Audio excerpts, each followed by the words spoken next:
क्रांति कुमार लिखते हैं, भारत के महान राजा छत्रपति शिवाजी महाराज ने किसान, पशुपालक, कामगार, कारीगर और मजदूरों के हाथों में तलवार देकर मनुस्मृति के विधि विधानों का विध्वंस कर दिया था। शिवाजी महाराज मध्यकाल के पहले राजा हैं जिन्होंने मनुस्मृति के नियमों को मानने से इनकार कर दिया।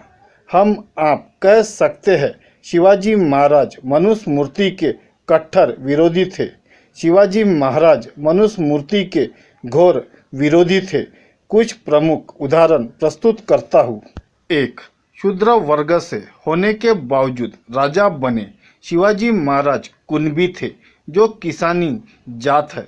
मनुस्मृति में राजा बनने का अधिकार केवल क्षत्रियों को मिला है, लेकिन शिवाजी महाराज ने राजा बनकर मनुस्मृति के नियमों को ध्वस्त कर दिया। 2.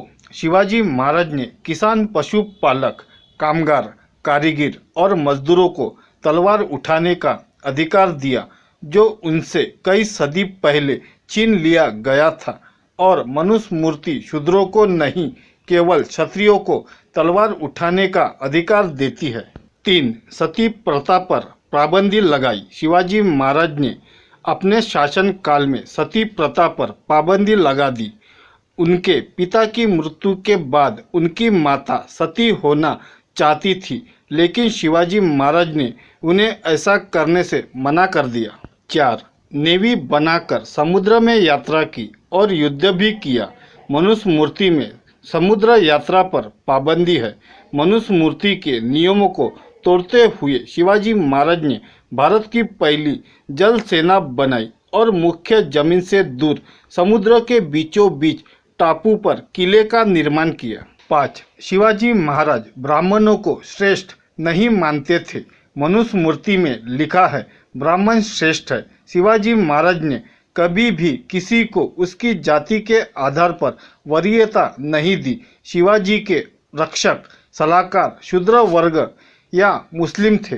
शिवाजी महाराज ने अफजल खान के सलाहकार और अंगरक्षक कृष्णा भास्कर कुलकर्णी का भी वध किया।